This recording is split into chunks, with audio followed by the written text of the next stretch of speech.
so I can see Daniel. That's it. Well, welcome everybody, and how lovely to see so many of you here.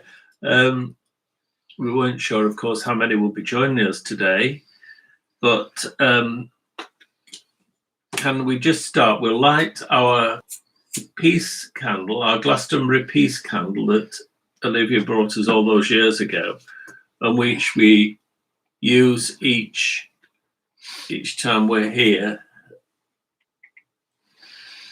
Remembering those who need prayer at this particular time. I'm going to nominate a few people. First of all, we'll start with Sima. I'm not sure whether she is here. Is she, Daniel? Is Sima with us? She's with us. She's with us. Sima. Sean here. We've got Tom, a friend of ours who's experiencing huge difficulties at this time. And pleased to see that Marilyn is with us. These are Marilyn, Sean, people who've had COVID. And some of you may know that Sean is suffering from long COVID, which is particularly challenging. So that's all I need to say, other than to welcome Daniel. Some of you who have been here for services in the past, when we've been able to meet on the first Sunday of the month for real, Daniel's been here a couple of times, and he's performed the amazing prayer with the Sufi Dervish, which Daniel belongs to the order and the Whirlish order, and he's performed he's done the whirling for us, which is a state of ecstasy and ultimately the destruction of self. Daniel and his wife Sima are members of the Islamic Mevlevi Sufi order, an order which was founded in Turkey by Rumi in the 13th century. Today, Daniel's going to be talking us through some of the 99 names for God, the book he wrote, I think, about 4 years ago. So thank you, Daniel, and over to you. Thank you, Rob, and thank you, Brother Sean, too, for inviting me. It's a real pleasure to be back. As Rob was saying, I'm a member of the Mevlevi order, otherwise known as the Whirling Dervishes, whirling being one of many spiritual practices of our order. And our order is based on the teachings of Rumi and his teacher, Shams of Tabriz, who looked primarily back to the Quran and the example of Muhammad for their guidance. So it's a mysticism which has grown out of Islam, and I suppose I would describe myself as a Sufi Muslim. But today we're going to be talking about the 99 names of God, and they are understood to be intrinsic to the faith, not only by Sufi Muslims, but by all Muslims.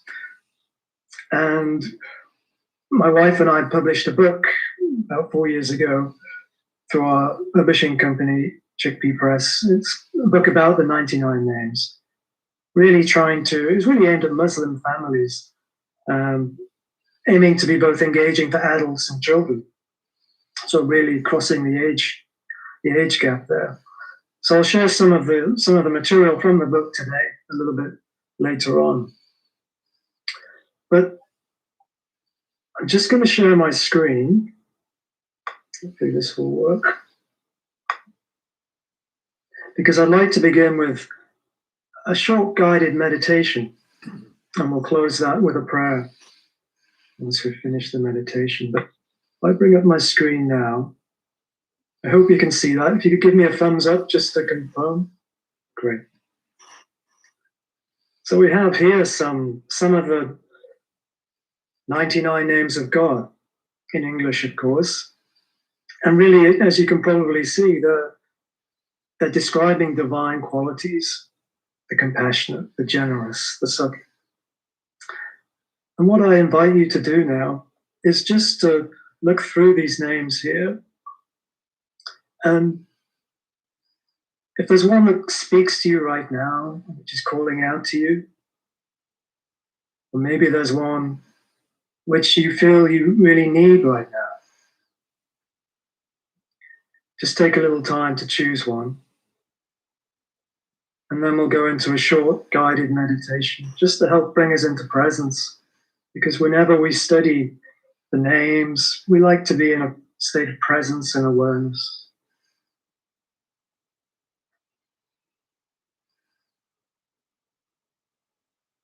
So once you've chosen a name, I invite you to close your eyes if you're comfortable with that.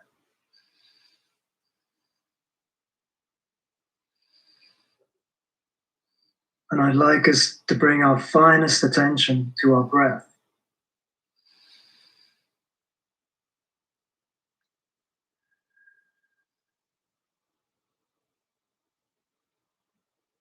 Just following its gentle rise and fall.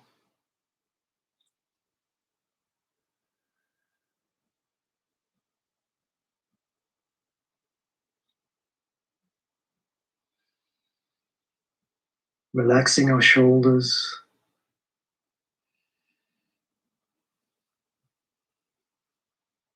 Our abdomen. It is not milk, you like to cook milk. Cook milk, no.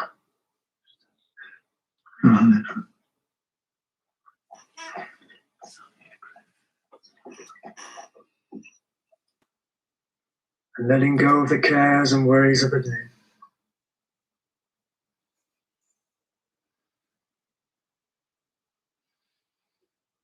Just being grateful for this breath.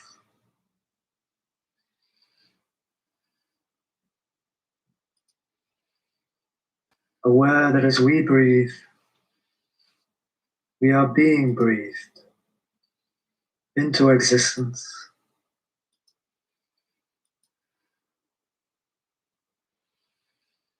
By the source of all being.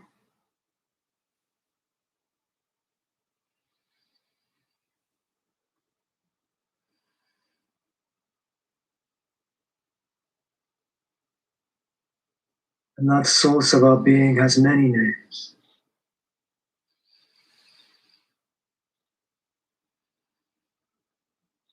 And I invite you to take the name you've chosen.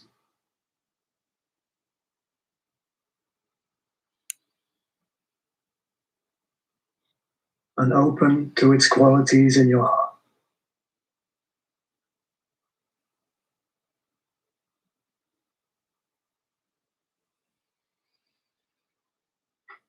Perhaps you can be a channel for that divine quality.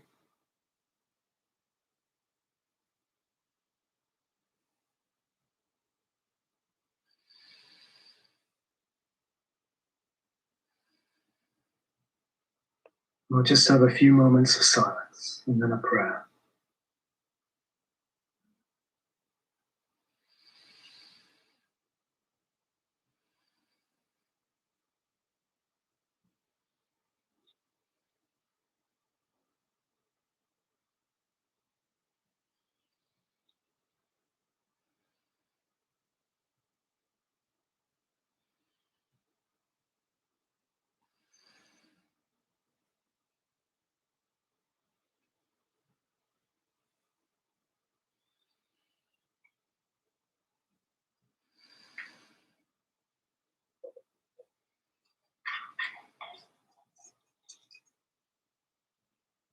In the name of God, when with whose name one begins anything, then nothing on earth or in the heavens may harm it.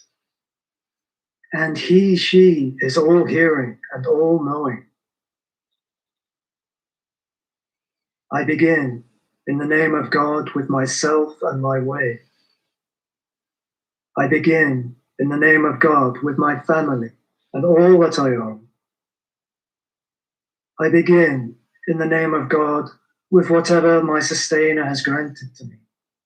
God is my sustainer, and never do I attribute any partner to him or her. God is dearer and greater than things that I fear and that are of concern to me. How precious is your protection. How great is your uniqueness. Exalted is your praise. How holy are your names. And there is no God but you. Amen.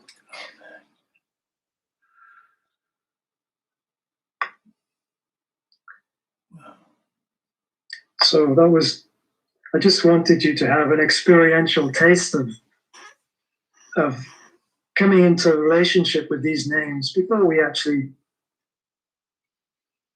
look at before we look at the more formal side of it, just to experience it. But we talk about 99 names, and just to give you a little bit of background. Most of these names are found in the Quran, but there are a handful which aren't, and they are generally sourced from sayings of the Prophet Muhammad. We speak of 99, but it's understood that really 99 is a symbol of infinity because the divine qualities are endless. 99 is a good symbol for infinity because being just one less than 100, there's always that sense of you could add one more. So it has that sense of unending, an ending quality to it. But what I'd like to do next is share with you a saying which is called a Hadith Qudsi. And it's a saying which Muslims believe God communicated to Muhammad outside the context of the Quran. There are about 40 of these sayings, and they tend to be quite mystical and quite intimate in character. And this particular saying can help us understand where these 99 names are coming from.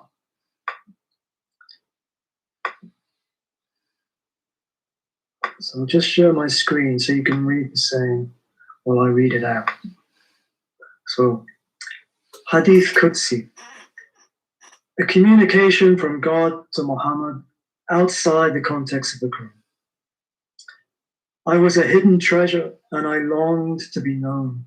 So I created both worlds, the seen and the unseen, in order that my hidden treasure of loving kindness and generosity might be known.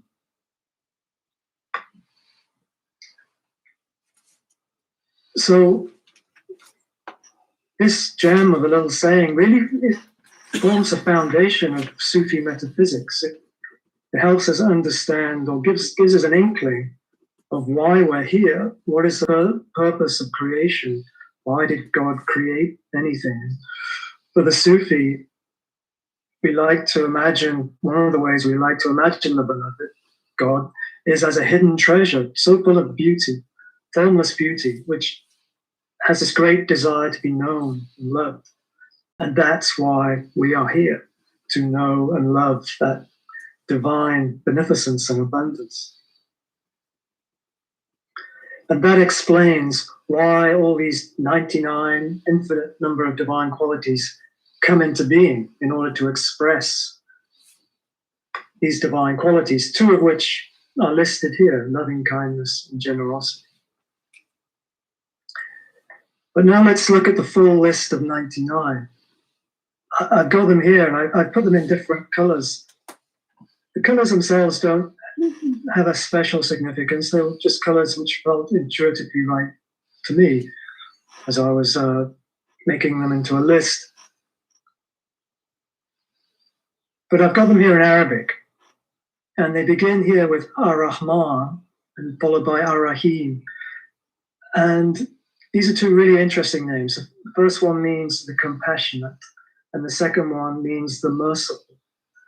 And in Arabic, the word Arachma is connected to the Arabic word for womb. So there's this beautiful idea that a very feminine, receptive aspect of God is at the very beginning of the divine names. And it's actually understood that all the divine names actually come through the portal of this first womb-like name, Ar-Rahman, the Compassionate. So everything is birthed through compassion. And there's a sense that we are surrounded at all times by this womb of compassion.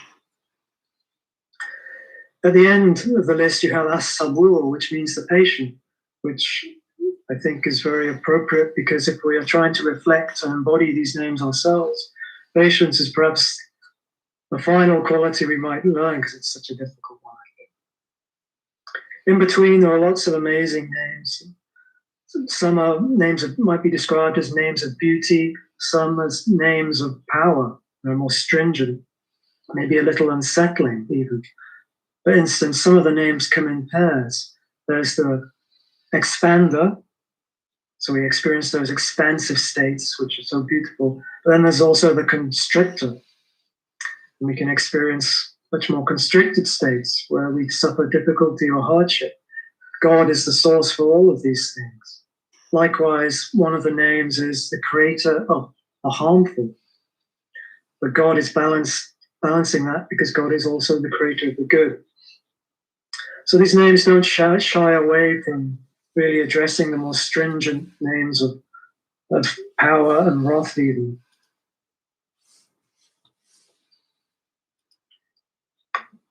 But I've chosen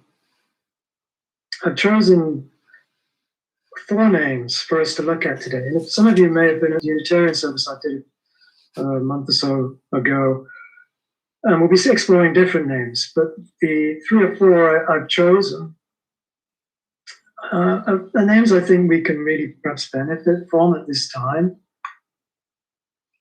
The first one we're going to look at is the opener, because I feel, especially at this time, I feel that there's the rise of the sacred feminine, and there's a need for us to cultivate greater receptivity and openness. So the opener is an obvious name for us to look at, I feel.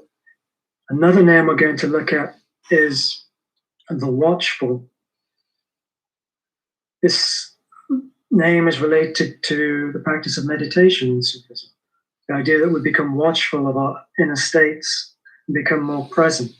So I think that, with a combination of greater open-heartedness, greater presence, can really help us in today's climate.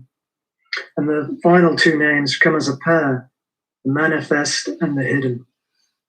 And we'll say more about them later. So, here is a spread from our book. And this name is Al-Fatah, which means the opener. So I'll just read this first page.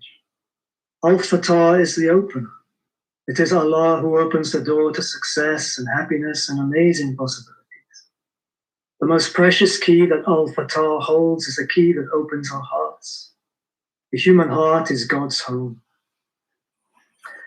And then beneath that, you'll see what we really try to do with this book is really help people see the signs of these divine qualities in nature or within themselves. So in this next section, have you ever seen the clouds open and glorious sunshine pour into the world? Or have you seen a seed split open so a seedling can grow? Or seen the flower buds open in a blaze of color in spring? It is through openings like these that beauty flows into the world. Open-hearted people are the greatest sign. Al-Fatah has opened their hearts so that love can flow in. From there, this loving strength flows to all people around them, helping and inspiring. Their hearts are open to all people, no matter what their background or religion, and their minds are open to new ideas too. Becoming open like this takes courage, love, and patience. And then across the page, you can actually see a saying from Shams. Shams of Tabriz was a teacher of Rumi. One must open the door of the heart. This is what all the prophets, saints, and attained ones were striving for. This is what they were seeking. So on the Sufi path, it's really we really stress how we're not trying to become the most knowledgeable. It's not about book learning. It's not about obeying do's and don'ts and rules. It's really about opening the heart, increasing our humanity. so we become better reflectors of these divine names. But how do we become more open? What is that state? What is this receptive state we're trying to explore? What I'd like to do now is play a recording of two Lev-Levi teachers, two teachers in our order, based in the USA. And they've translated, they're amongst the foremost translators of Rumi's poetry. And they've translated some of his poetry and they've recited it, and they are backed by the most amazing Persian musicians. So what I'd like to do now is play you one of Rumi's poems, which I think comments on this concept of how the human heart can open. So bear with me while I share music.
I am only the house of your beloved, not the beloved herself.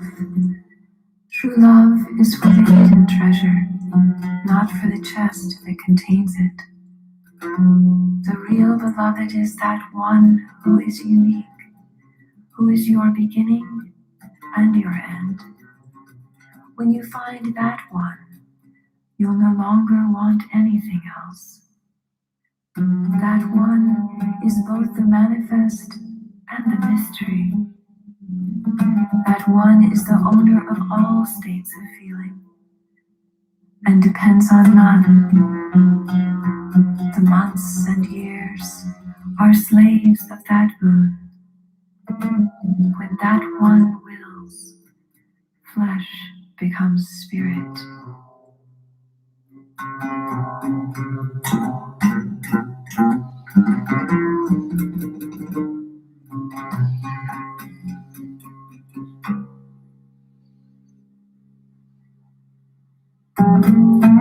Does anyone write something where something has been already written? Or plant a sapling where one already grows? No. He looks for a blank piece of paper and sows the seed where none has yet been sown. Brother, sister, be bare earth, be clean paper, untouched by writing, that you might be ennobled by the pen of revelation, so that the gracious one may sow seed within you.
you want a customer who will pay in gold, could there be a better customer than God, oh my heart?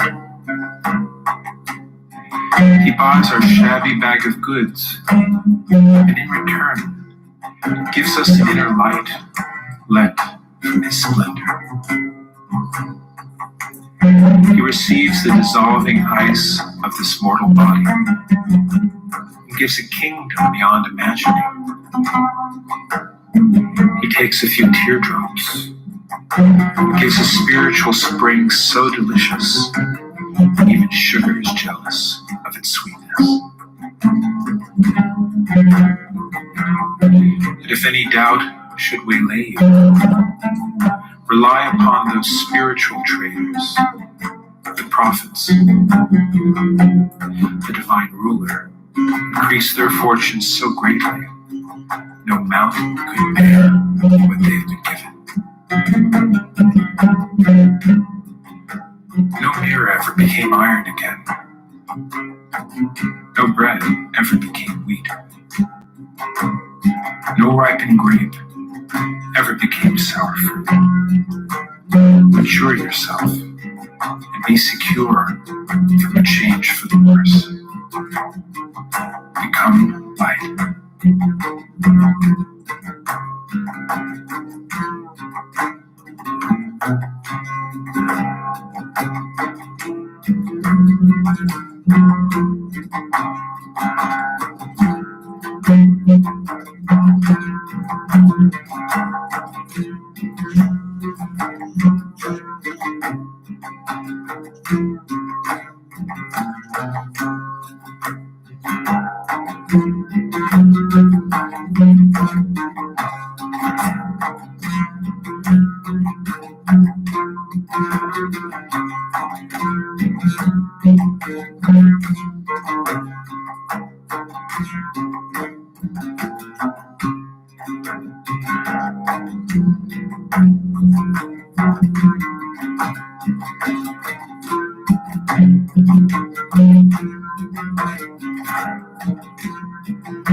So I hope you enjoyed that.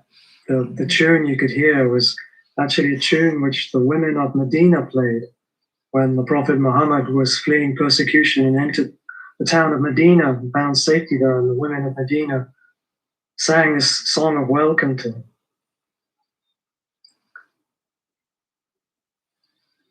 I'm just going to bring up now some of the verses from that poem, just for us to have a closer look.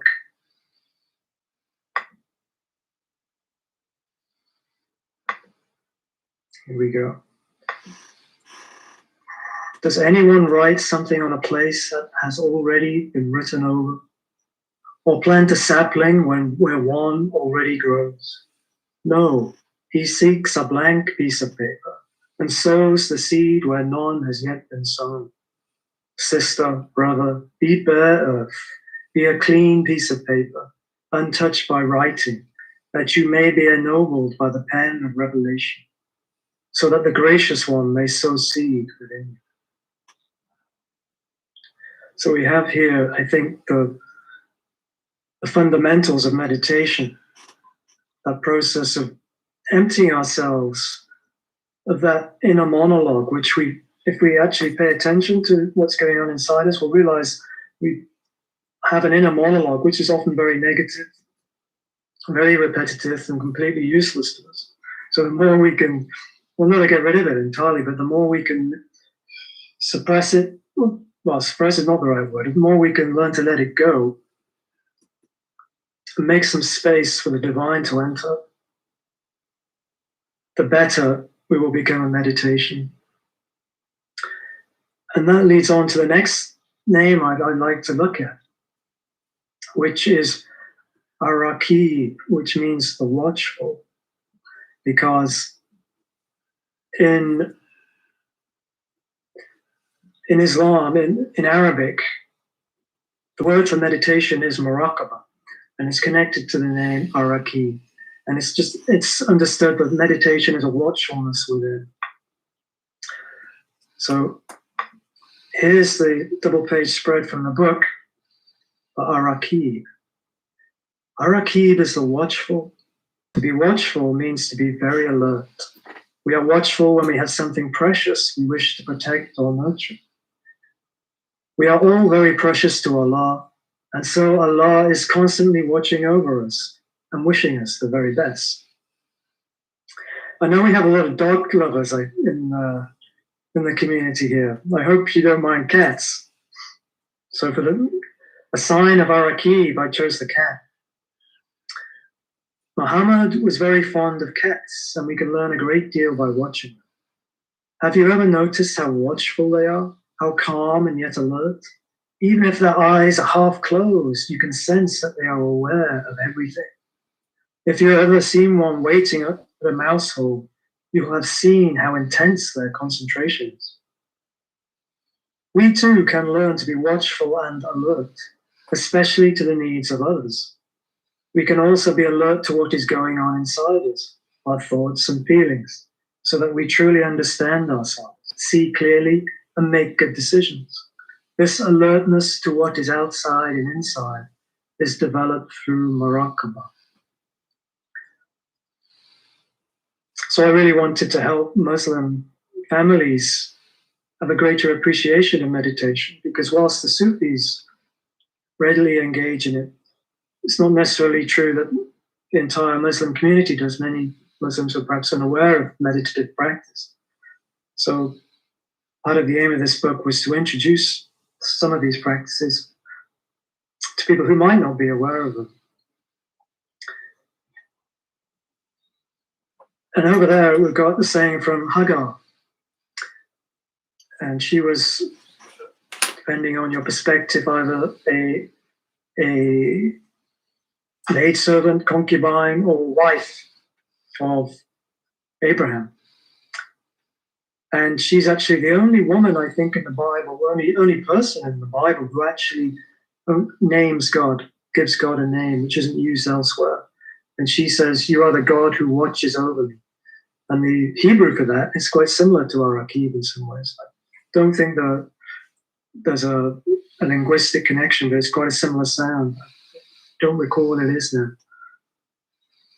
But what I'd like to do now, I'd like just to shift across to a different religion, to Christianity, because there's a great poet in the Christian tradition, his poetry I really love, called Christopher Smart. Some of you might be aware of him. He was an 18th century poet. He had a troubled life. He was in an insane asylum for a good portion of his life, but he was a genius. Samuel Johnson, for instance, recognized his literary genius, and he was a mystic. He'd be walking down the street and he would be fall into ecstasy and start praying in the street. So obviously a lot of people thought he was disturbed, and he ended up in an asylum, as I say. But he loved cats. He had a cat called Jeffrey, and I just like to read from you an excerpt from a larger poem called Jubilate Agno, which means rejoice in the Lamb. And it's a section where he talks about his cat Jeffrey. And for me, it really communicates some of what I see in cats, is how they can teach us to be meditative and present. For I will consider my cat Jeffrey, for he is the servant of the living God, duly and daily serving him. For at the first glance of the glory of God in the east, he worships in his way. For is this done by wreathing his body 7 times round with elegant quickness? But then he leaps up to catch the musk, which is the blessing of God upon his prayer. For he rolls upon prank to work it in. For having done duty and received blessing, he begins to consider himself. For this he performs in 10 degrees. For first he looks upon his 4 paws to see if they are clean. For secondly, he kicks up behind to clear away there.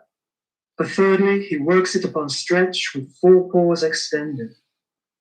For fourthly, he sharpens his paws by wood. For fifthly, he washes himself. For sixthly, he rolls upon the wash.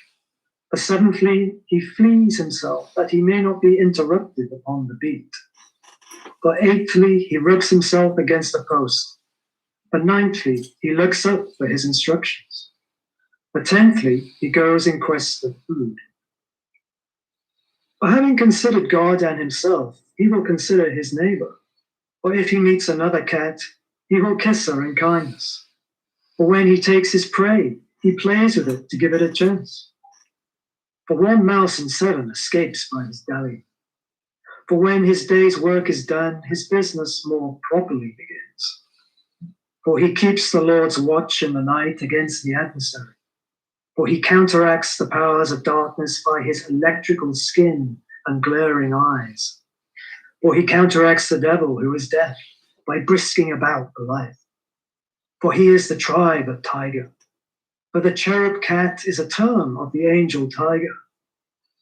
For he has the subtlety and hissing of a serpent, which in goodness he suppresses. For he will not do destruction if he is well fed, neither will he spit without provocation. For he purrs in thankfulness when God tells him he's a good cat. For he is an instrument for the children to learn benevolence upon. For every house is incomplete without him, and a blessing is lacking in the spirit. For the Lord commanded Moses concerning the cats at the departure of the children of Israel from Egypt. For every family had 1 cat at least in the bag. For the English cats are the best in Europe. For he is the cleanest in the use of his forepaws of any quadruped. For the dexterity of his defense is an instance of the love of God to him exceedingly. For he is the quickest to his mark of any creature. For he is tenacious of his point. For he is a mixture of gravity and waggery. For he knows that God is his Savior. For there is nothing sweeter than his peace when at rest. For there is nothing brisker than his life when in motion. For he is of the Lord's poor, and so indeed is he called by benevolence perpetually. Poor Geoffrey, the rat has bit thy throat. For I bless the name of the Lord Jesus, that Geoffrey is better. For the divine spirit comes about his body to sustain it in complete cat. For his tongue is exceeding pure, so that it has in purity what it lacks in music. For he is docile and can learn certain things. For he can set up with gravity, which is patience upon approbation. For he can fetch and carry, which is patience in employment. For he can jump over a stick, which is patience upon proof positive. For he can spraggle upon waggle at the word of command. For he can jump from an eminence into his master's bosom. For he can catch the cork and toss it again. For he is hated by the hypocrite and miser. For the former is afraid of detection, but for the latter refuses a charge. For he camels his back to bear the first notion of business. For he is good to think on, if a man would express himself neatly. For he made a great figure in Egypt for his signal services. For he killed the Ichneumon rat, very pernicious by land. For his ears are so acute that they sting again. For from this proceeds the passing quickness of his attention. For by stroking of him, I have found out electricity. For I have perceived God's light about him, both wax and fire. For the electrical fire is the spiritual substance, which God sends from heaven to sustain the bodies both of man and beast. For God has blessed him in the variety of his movements.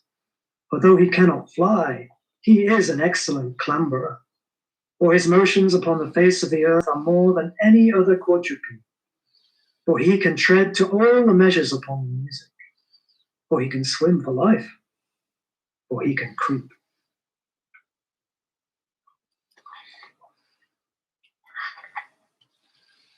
I just thought that was a wonderful poem, because it really helps us understand how all creatures are in the act of worship. That's something which is a refrain in the Quran, actually. It's asking us to pay attention to the natural world and to consider that not just all creatures, but everything in creation, what we take to be inanimate matter, is actually in a state of worship, though we fail to understand the means of their worship. But the cat, especially for me, is a study in meditation. Watching a cat, how it can suddenly start purring for no apparent reason, doing nothing, just empty. It will start purring. It's that inner contentment, that acceptance of what is something I think we can learn from.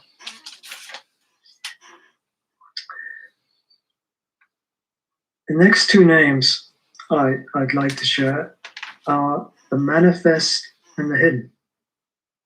So I'm going to share my screen again.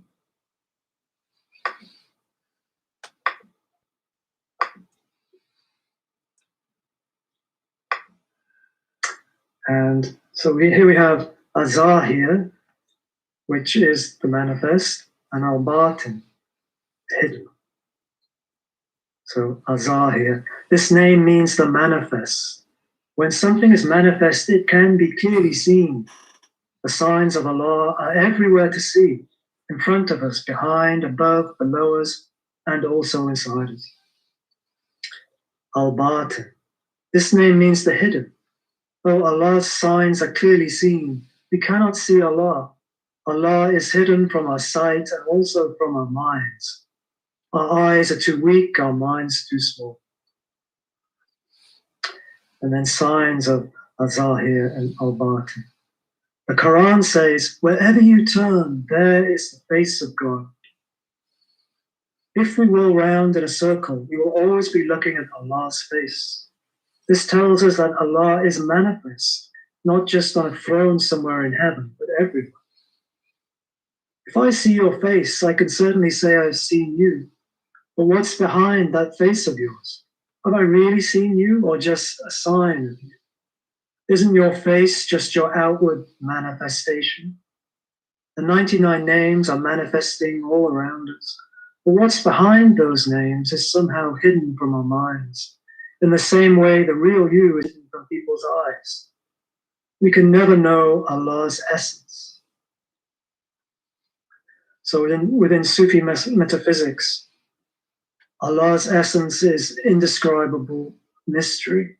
It's nothing you can say about it. But from this essence flow the divine qualities, and from that point we can begin to relate to God as God wishes to express himself or herself in creation. And across the page you've got some verses from Rumi. But rather than read those now, I'm going to play to you again the two Mevlevi teachers reciting the whole of this poem, again with the beautiful music from the Persian musicians. So I'll just bring up the music. I think Linda has to.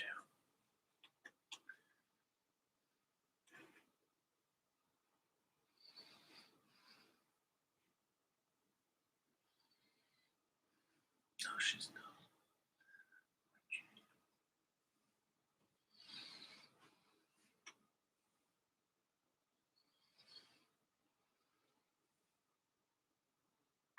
Sorry, bear with me.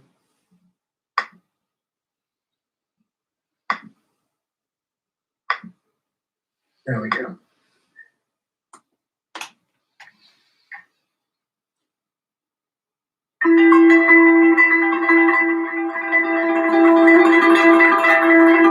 Oh my God, our intoxicated eyes have blurred our vision.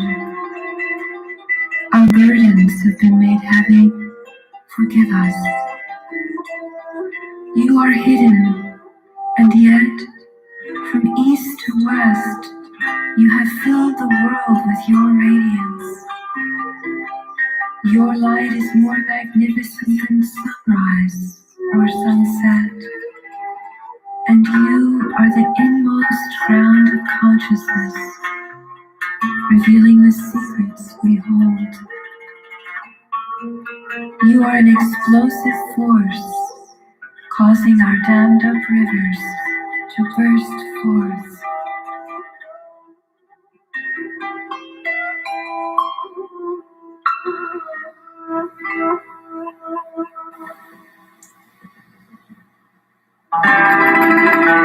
You whose essence is hidden, while your gifts are manifest.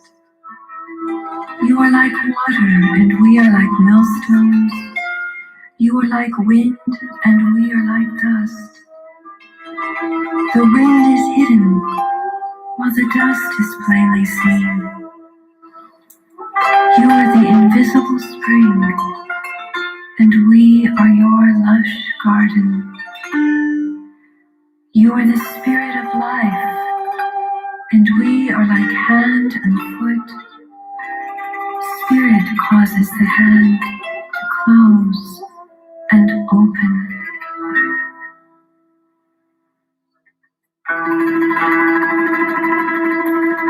You are intelligence, and we are your voice. Your intelligence causes this tongue to speak. You are joy, and we are laughter, for we are the result of the blessing of your joy. All our movement is really a continual profession of faith, bearing witness to your eternal power, just as the powerful turning of the millstone professes faith in the river's existence.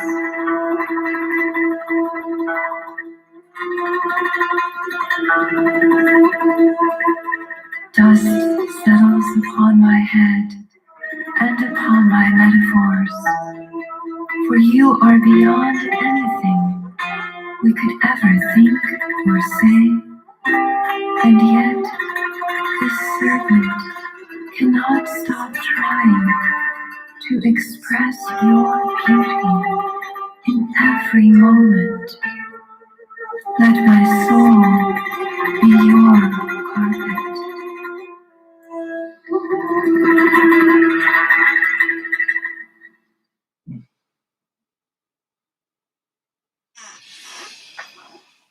Beautiful. Yes, just another example of the beauties of the Sufi path. It's gorgeous music. It's one of the reasons I fell in love with the Sufi path. I'll just bring up perhaps some of those verses for us to take a closer look at.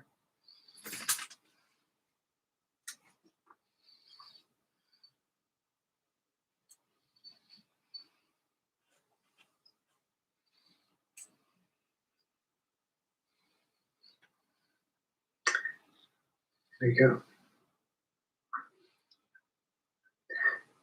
This might be a moment if anyone wishes to comment on anything they've heard so far, maybe a response to some of the poetry.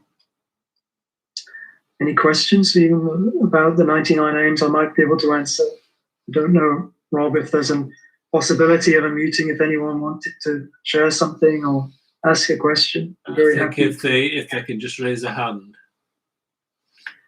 and we can unmute.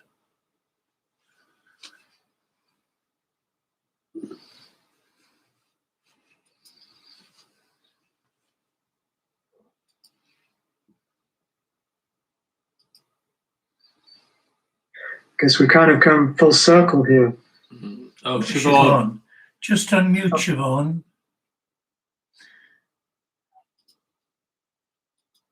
You should find it on the top right.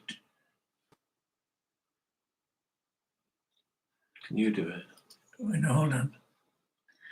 No, it won't let me. Siobhan has got to unmute.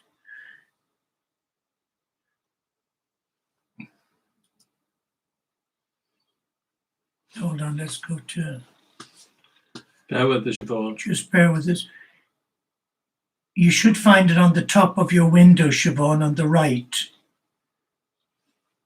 Click on the red microphone.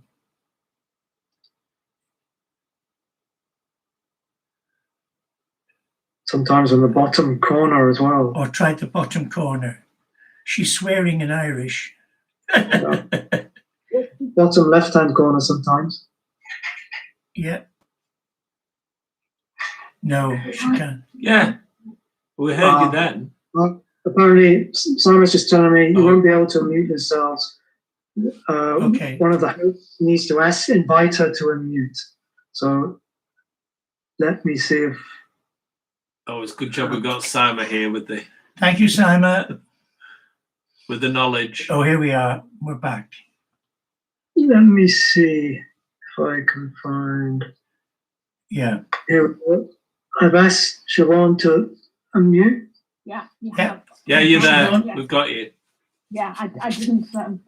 To just thank you, Daniel. That was fantastic, and it was so opportune that I got an invite to this, to your presentation, because I don't always join Sean and Rob's service, and it so happens, just serendipitously, that I'm reading Kabir at the moment, his Living Presence book, which I can't. Kabir Hamlensky, who is the chap you were referring to, who is the main Rumi translator. He's absolutely fantastic, his work.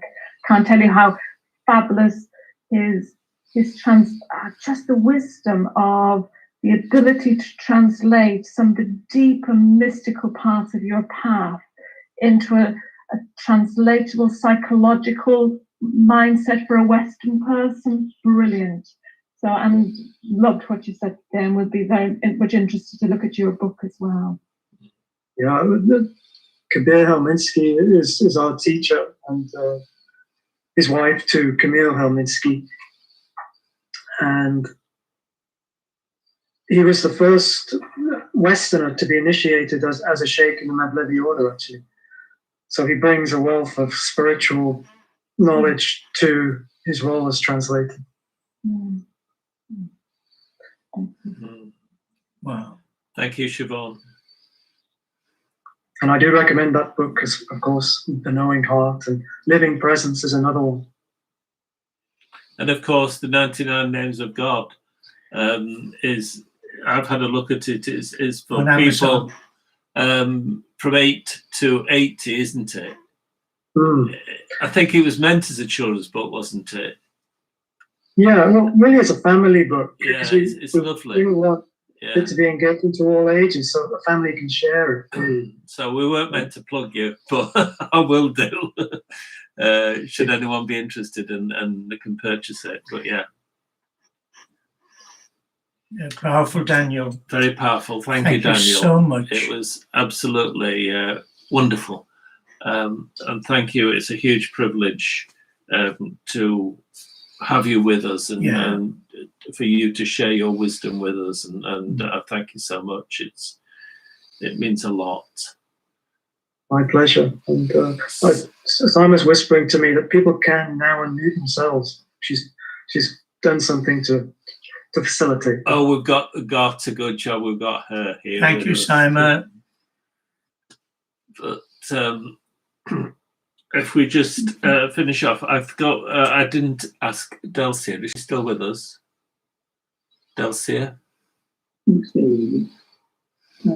Delcia can't see her. She usually has a list of many names from her healing circle, which we bring to the light. So I'll just, if you all think about those who need our support, need our healing at this difficult time, I'll get Sean to send out the healing light throughout the world.